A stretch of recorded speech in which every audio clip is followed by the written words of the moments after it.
Dark Money. I'm Sean Noble. And I'm Chris Clements. Today is, so here we are, the end of January. Already. And it's amazing. Can you believe it? It's amazing. It went so quick. It was a quick month. So if you've set resolutions, just as a good check-in time, right? See where you are on that stuff. Or if you're still building resolutions. Yes. Or maybe you don't believe in resolutions. Maybe you don't. But you can just kind of maybe you just look at the new year, just just another year. And this, you can just check in as a. I'm getting old. It stinks. 1 month in, 20, 28, 9, 30 days, or whatever. It can also be considered the TMI episode. The TMI. We're going to talk a little bit about some of the things that I've been doing and thinking. Too much information. So I had my baseline. My kind of overarching theme for 2023 is back to basics and set the baseline. Okay. So, and I looked at that from the standpoint of. Do you have that on a health and poster wellness. somewhere? No, I don't. I just think about it. Do you have it on a Post-it on your mirror? I don't, but I should. Some people do that. I know, and that's a good idea because some people do that, or when they open their computers, it's right there. Yeah, and maybe I should do that because I've been pretty good about thinking about that. A lot of it because it's been like front and center, but it's going to wane as time goes on, so I should do that. Yeah. That's a good idea. So for me, the back to basics and setting the baseline was, okay, I got to figure, my dad passed away from Alzheimer's last year in October, and I have been for a while worried about that because he has had it, and both of my mom's older sisters died with dementia or Alzheimer's. And so I've got a, super high probability that that's going to affect me at some point. And so I'm looking for ways to stave it off, prevent it, do whatever, reading all the research, not all the research, but a lot of research, doing a lot of stuff. And then there have been other things like I have been encouraged by my doctor for the last 3 or 4 years to get a colonoscopy. I have been very fearful of that for some reason and really put that off. It's not pleasant. Well, and the thought is not pleasant. The thought is not act pleasant. Itself is really as it turns out, odd. I buckled down, said this back to basics, getting the baseline. Yeah. So I got my colonoscopy yesterday. Yeah, and you're here, and I'm here, and it was great. Nothing. The worst part, other than when you do the prep, drinking all the stuff and not eating any solids for 40 hours. It's literally colon blow. Woo! Yep. Yeah. Was the IV. That's the thing that was the most difficult part. I had one. And I'm fearful of needles, so that was going to be difficult no matter what. But wait, you're fearful of needles? I am. Is there like a phobia for that? I don't know if there is. There probably is. Robin, can you look that up? I am not. What is that? I am not afraid to admit that 2 years ago or so, maybe longer, 3 years ago, I was getting blood drawn at a lab for a lab that they wanted to do, and I passed out. Oh my! So I have every time I've gotten blood drawn since then. Needle phobia. I have been like reclined with an ice pack over my head. Okay. Music. Want to hear what the definition of that is? Yes, Yeah, what is it? Google says it's called trypanophobia. Trypanophobia is the extreme fear of needles. Yeah, there you go. See, my wife, God bless her, she can't deal with blood or anything like that. She'll fall over. Now, I will say that. So like all the kids' appointments, all that stuff, I've got to go and deal with it. For whatever reason, I'm less. Now, I don't like to watch my kids get shots. I don't like to watch my kids. Yeah, she can't do it either. But if my now kids I kind of know what it is. If my kids get hurt, I tend to be okay, even though sometimes it's kind of nasty. We've had a couple cuts and that kind of thing. Thankfully, I wasn't there when Seth broke his arm both times playing football. I don't know. I would probably be squeamish about that because his arm was kind of tweaked. But anyway. When my son Preston was 2, he was flying around the living room and with a Superman cape, and they did a face plant right into the wood side of the couch. And I heard it. I grabbed him, and then I was over in the sink trying to just stop the bleeding. And my wife comes over with a Band-Aid. I'm like, no, we're going to need a little bit more than a Band-Aid. And she kind of looks at it, and you know, not to gross out our listeners, but you can kind of see a piece of his skull there. And she goes, oh no, I got to lay down. Yeah. Well, head wounds bleed. Yeah. I mean, and then they stop. It's really weird. And then it's just like, yeah. So Vin had one. We had to stitch him up, and he has 8 stitches there to this day. Wow, there you go. Nice little scar. He shows scar. it off to people. I'll bet. But you know, going back to the colonoscopy, like I used to have horrible stomach problems, and as you know, I was in the beer industry and never really thought it could have something to do with all that sugar and malt that I was putting in my stomach. And I had a colonoscopy some years ago, and for whatever reason, whatever they gave me in terms of the anesthetic, I believe they gave me propofol. And when I came out of it, it was like Tourette syndrome. I was F-bombing everyone. It was not fun for about 24 hours. So I'm impressed that you're here. Well, for me, it was the anesthesiologist put the mask thing, the oxygen thing over my face, and he's like, all right, you're going to feel, this might feel a little bit painful in your IV. I didn't feel a thing, and next thing I knew, the nurse was, Sean, wake up. That's it was great. done. It was awesome. Well, I mean, so I'm glad it's done. So now I'm good. I've got a clean bill of health on that. They saw nothing to be concerned about, and so I don't have to do it again for 10 years.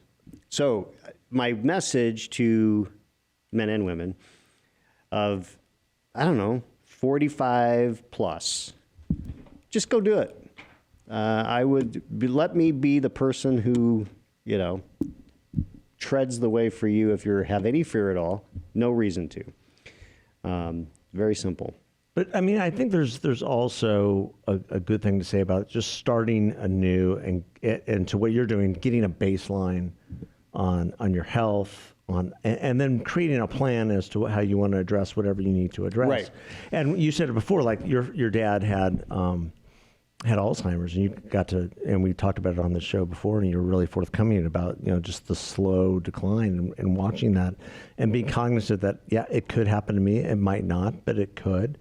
And we all have these, little, I think everyone's got a little ticking time bomb inside right. them.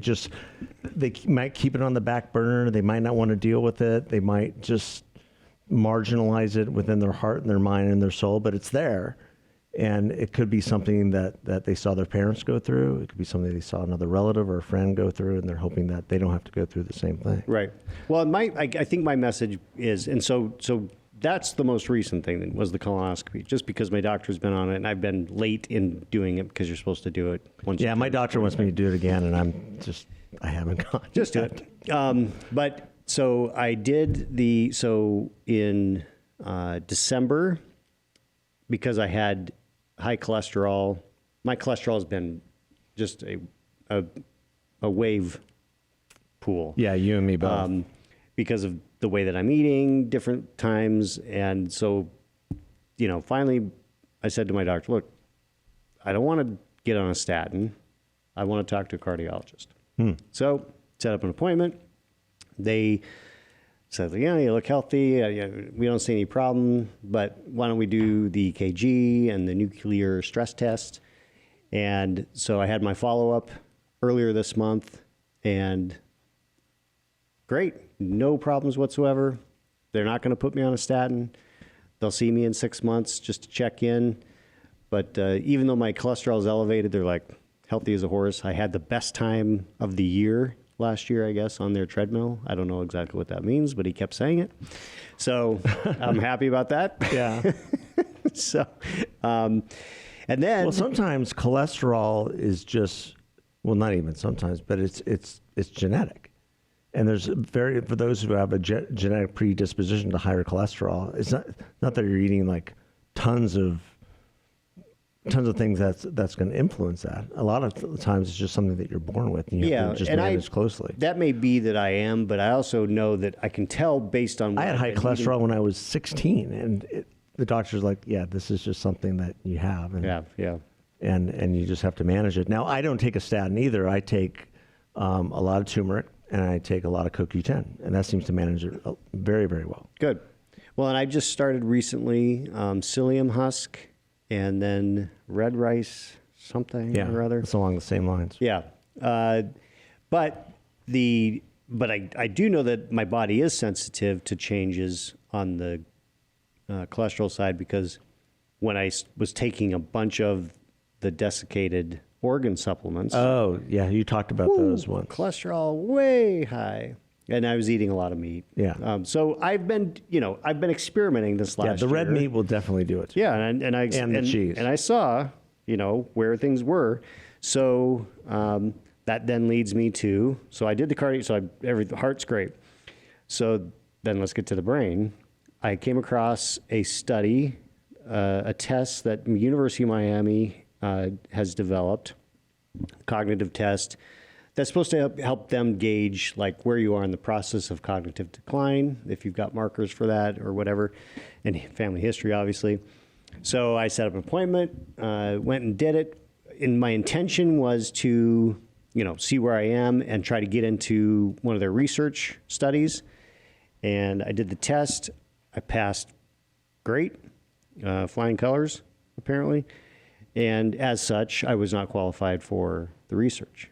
Because even though I have the family history, I have to show some sort of cognitive decline before they can put me in it. So that's now a baseline. That's been on my list.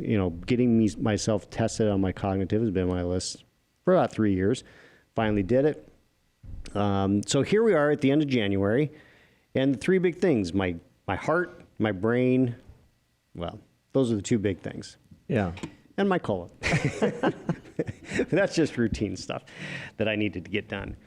So, Bill, it's interesting that you bring up the brain part, because I've shared with our listeners before. I shared with you like several years ago when I was up here and I was still living in Tucson, and I was up here working out, and then I noticed that the right side of my arm was all numb, and then as my day progressed, a facial droop appeared. And then my entire right side began to go numb.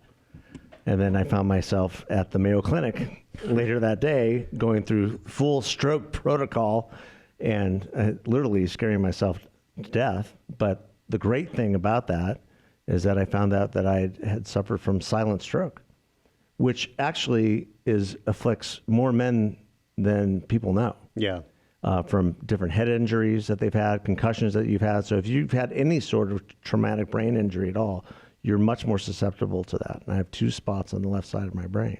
So in terms of the ticking time bombs that we worry about, I do more cardio now than I've ever done before. My resting heart rate's about 48, and it never was before, simply because of that sort of, recognition. And when the doctor came in the next morning, he said, I have good news and bad news for you. The good news is you weren't having a stroke yesterday. The bad news is you've had 2. Yeah. And I go, what do I do? And he says, there's nothing you can do except get really, really healthy. Yeah. And really pay attention to it. You're going to get fatigued sometimes. You're going to feel tired. Your brain's going to cloud up. And I find that I'm so thankful that we're able to do this podcast in the morning, because from about 4 o'clock in the morning to about 2 o'clock, I'm as sharp as a tack. Right. From about 2 to 4, I've got to regroup. I've got to regroup and kind of rest, and then I'm fine. It's really, really different. Well, and I think that. But what I learned was silent stroke is a real thing, and the reason that I was diagnosed with it was I had a fall years and years ago. Right. And hit my head. In my 20s, I shattered my wrist, busted up my face. Those were all fixable. But what wasn't fixable was the fact that I had a massive concussion, and my cerebellum had shrunk to 65% of its normal size. So that can't be fixed. There's no cure for that. Everything else you can manage, cuts heal, and my wrist is rebuilt, and I lift weights and do whatever I need to do to manage that, but I can't manage the rest. Right. So the one of the interesting things that the brain doctor, the neurologist, talked about when I was visiting with him at the University of Miami was there's 4 big things on cognitive health: no alcohol, 2 hours of cardio a week at least. Socialization, which we are pretty good at. I'd say so. I mean, I force myself to be. I'd say so. I'd say we do it right. I mean, I have a bunch of kids, so that makes it easier. And then listening to music from your era in which you know the words. Oh, really? Yeah. So I figured I can get a twofer. I just get on the Peloton and listen to 80s rides, do 80s rides. Well, there you go. that's precisely what I do. Yeah. So there you go. I get on the treadmill or the Peloton, and it's either 80s hard rock or 80s new wave or 80s, and some 90s grunge in there too. There's for some sure. 90s, absolutely. So in general, I think my message is, as we're at the end of the first month of the new year, 2023, just check in. If you haven't done anything, maybe now's time to start, but always, just get a little bit of a plan. I think sometimes I'll think about what would I tell 30-year-old Sean? Oh, my. Now.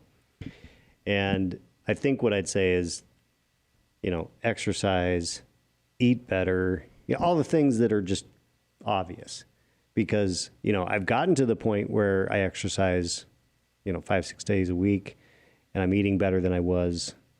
But I don't know what damage I did to my body as a result of 20, 25 years of no exercise, very limited exercise, and eating like crap. So yeah, see, I've never not exercised, but having, being an executive in the beer industry doesn't exactly lend yourself to consistent dieting by any stretch of the imagination. There's a lot of travel, there's a lot of drinking, there's just a lot. And what's really interesting now is that my kids will pull up pictures of me when I was in my 30s, and they don't recognize me. Yeah, they say, same. "Dad, that's you? That doesn't even look like you." And I go, "Yeah, that was a different dad." Yeah. That my 30s were fat, Sean. I wasn't fat, but I wasn't fit. I was fat. And unfit.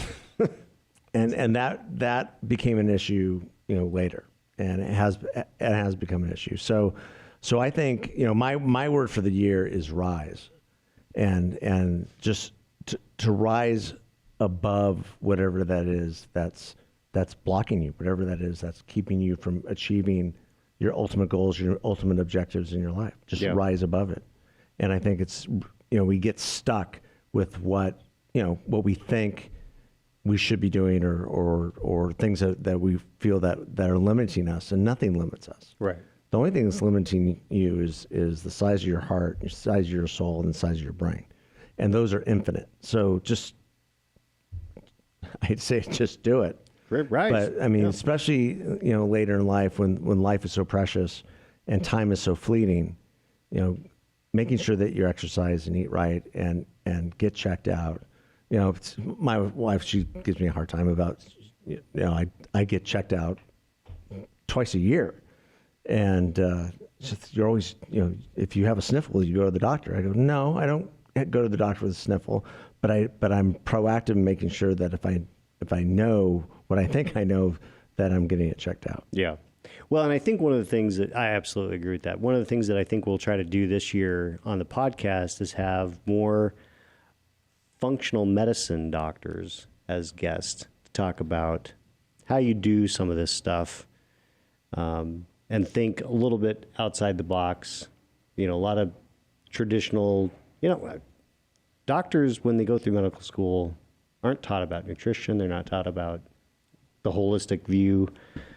They're just taught about treating the problem, right? No, I mean, if a doctor looked at my medicine cabinet, they would be like, "You don't need any of this." I'm like, "Well, I don't." Yes, I do. And it's not medicine. It's just supplements and amino acids and multivitamins. And, and CoQ10 and things I use that are not narcotics to manage my health. Right. Yeah. I think there's something to be said to that. So we'll have some of that this year. But I guess my message is, stick to the plan. Have a plan. Have a plan. Stick to the plan. That'd be great. And if you don't have a plan and you don't want to stick to a plan, just at least check in with yourself on some kind of regular basis. Well, you've got to think after the last 3 years that we've had and what has been revealed because of COVID, and the people who got very, very sick were people who had really acute health issues. Mm-hmm. And so if there's even an inkling that you're party to those health issues like heart disease, diabetes, not only do you need to manage it, you need to own it, and you need to tackle it, and you defeat it. Yeah. And you can. It's doable. You can. That's a good theme for the podcast. You can. You can. You can. All right. Well, thanks for listening. Have a great rest of the last day or so of January, and we'll see you in February. God bless, and go out there and rise. See ya.